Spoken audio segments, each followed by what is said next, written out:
There is a process called explosive welding. In explosive welding, two pieces of metal are placed in contact with each other.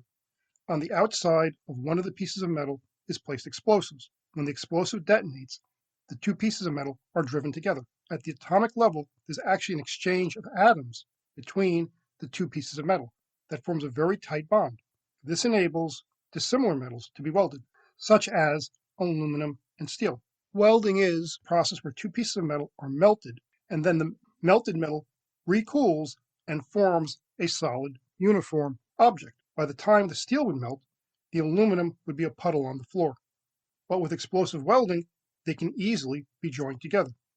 There are some limitations in explosive welding. You have to have flat pieces laying against each other in order for it to work. This could be used to coat ship hulls with aluminum. Ship hulls are susceptible to corrosion, particularly in salt water. Aluminum resists corrosion. If you take sheets of aluminum that are 30 by 30 square feet, 900 square feet, and if you make them 1/4 of an inch thick, that's 1/48 of a foot, that's about a little over 3 pounds per square foot. So the 900 square foot sheet would weigh about 3,000 pounds. That's a manageable weight. The aluminum sheet would be pre-bent to try to conform to the steel hull. It would then be placed against the hull, and while it's held in place, tacking charges would be placed at the corners, small explosive charges in terms of area. They would detonate. They would now attach that sheet of aluminum onto the steel hull.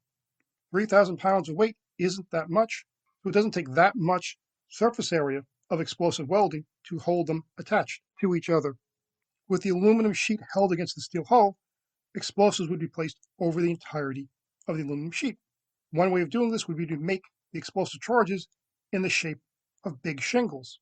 On the back of the shingle, glue would be applied and it would be physically glued onto the aluminum panels. They would then be overlapped on the way up the aluminum panel to fully cover it. Where the tiles of the explosive charges overlap, you have to be a little careful in design. You don't want to leave any uncovered area of the aluminum. Once they're in place, initiators, primers, would be attached and the explosives would be detonated. The first explosive charge would be to force the aluminum into complete and perfect conformity with the steel hull. Then a secondary charge would be applied, and that would be the final welding charge to give an absolute complete bonding of the aluminum with the underlying steel hull. The hull is now protected against corrosion. The aluminum adds weight to the hull, but it also adds some additional strength. Above the hull, on the superstructure, aluminum could also be applied. It would probably be thinner. On the hull of the ship, the aluminum has to be thick enough to allow for the hull occasionally banging into something. It would not be desirable for the aluminum on the hull to be scraped off in some kind of collision or illusion. Above the waterline, it might be half as thick.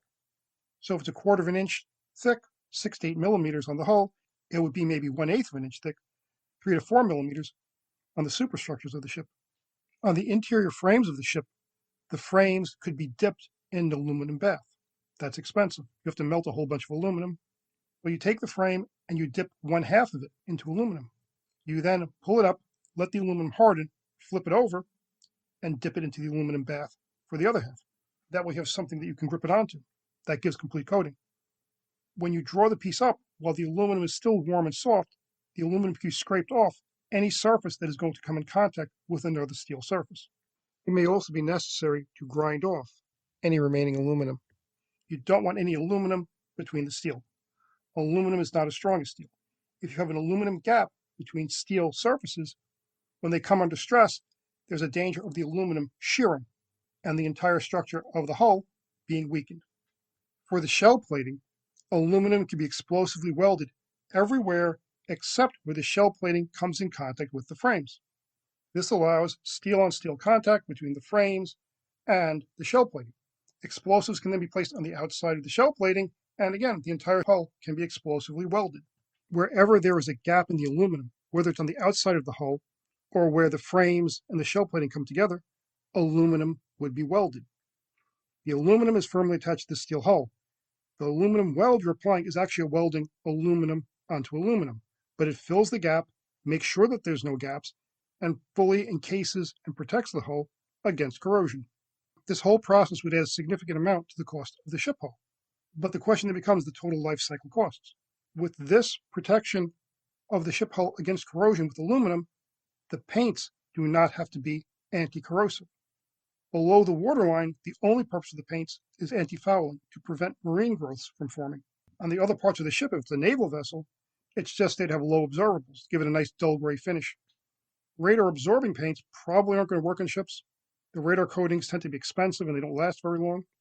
On the inside of ships, the paint's purpose is just to benefit the crew. Safety, lighting, and crew comfort. This can also be done, of course, on civilian vessels. And again, what you're asking about is the total life cycle costs. By protecting the hull against corrosion, are you saving some maintenance costs? And are you saving the painting costs? The paints are somewhat different. And can you get paints that would last longer and maybe be a bit less expensive?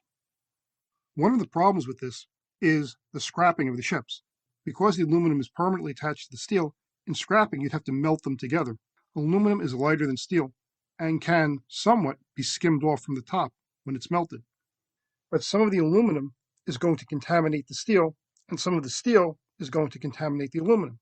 So they're both going to be less valuable for recycling.